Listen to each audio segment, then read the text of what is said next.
संत कबीर का आविर्भाव ऐसे समय में हुआ था जब भारतवर्ष मुस्लिम आक्रांताओं द्वारा दमित और शोषित किया जा रहा था।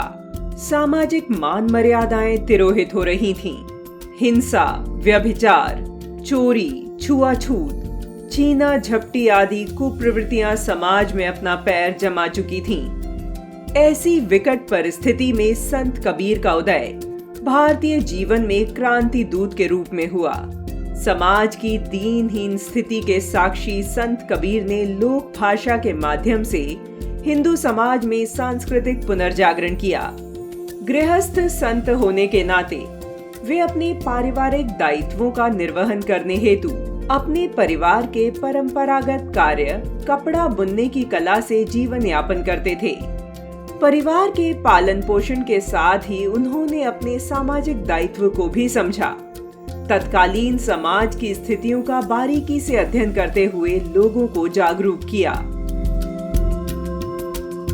उनकी आध्यात्मिक दृष्टि इतनी गहरी थी कि ऊंच नीच और पंथ संप्रदाय में बंटे समाज को उन्होंने सनातन मूल्यों के आचरण का उपदेश दिया। उनका एकमात्र उद्देश्य था कुरीतियों से जकड़े हुए जनमानस को संगठित कर जागरूक समाज की पुनर्स्थापना करना, जिसमें सत्य सनातन मूल्यों, मैत्री, दया, शुचिता और परोपकार के माध्यम से केवल मानव मात्र ही नहीं अपितु अन्य प्राणी जगत तथा कीट पतंगे भी भय रहित स्वच्छंद वातावरण में जी सकें। क्योंकि कबीर गृहस्थ में रमने वाले अद्भुत संत थे, इसलिए लोग उनसे सुखी और संतोषप्रद गृहस्थ जीवन के रहस्य का ज्ञान प्राप्त करने भी आते थे। कबीर प्रतिदिन अपने घर पर सत्संग करते थे। एक दिन सत्संग समाप्त होने पर भी एक आदमी वहां बैठा रहा। कबीर दास जी ने उससे कारण पूछा तो उसने कहा, महाराज, मैं एक गृहस्थ हूँ। परिवार में सभी से मेरा झगड़ा होता रहता है। मुझे समझ नहीं आता कि आखिर मेरे यहाँ गृह कलेश क्यों होता है और वह कैसे दूर हो सकता है। संत कबीर कुछ देर चुप रहे। फिर उन्होंने अपनी पत्नी से कहा, जरा लालटेन जला कर लाओ। दोपहर का समय था, लेकिन उनकी पत्नी लालटेन जलाकर ले आई। यह देखकर वह आदमी हैरान होकर सोचता रह गया। कुछ देर बाद कबीरदास ने फिर पत्नी को आवाज लगाई और बोले, कुछ मीठा दे जाना। पत्नी आई और मीठे की बजाय नमकीन रखकर चली गईं। अब वह व्यक्ति सोचने लगा कि संत और इनकी पत्नी शायद पागल हैं। तभी दोपहर को लालटेन जलाई जा रही है और मीठे के स्थान पर नमकीन लाया जा रहा है। यह सोचकर वहां से खिसकने के इरादे से वह बोला, महाराज, मैं अब चलता हूँ। कबीरदास ने उससे पूछा, आपको अपनी समस्या का समाधान मिला या अभी भी कोई संशय शेष है? अब तो वह और भी हैरानी से उनकी ओर देखने लगा।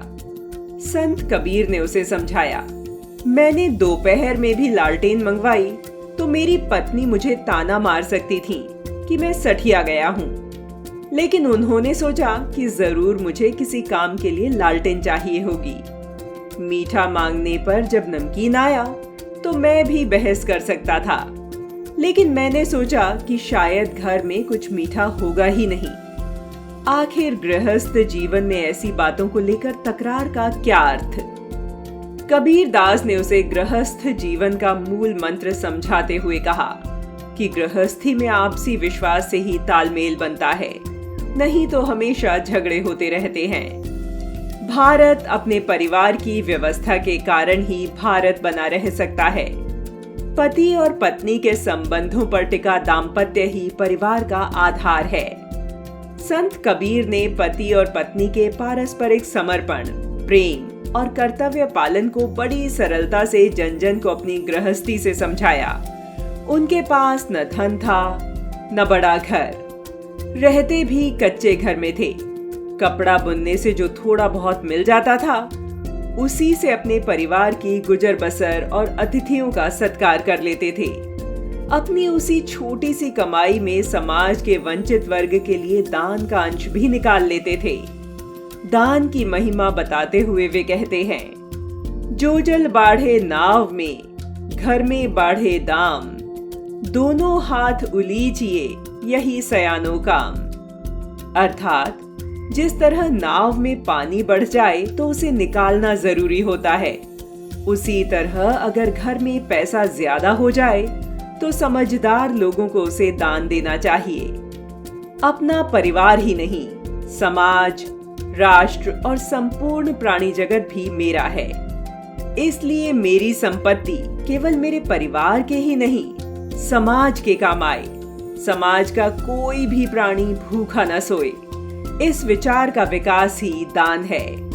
सनातन मूल्यों को जीने वाले संत कबीर ने सरलता और सादगीपूर्ण श्रेष्ठ आचरण से सिद्ध कर दिया था कि सनातन मूल्यों में सुखी जीवन का सार निहित है।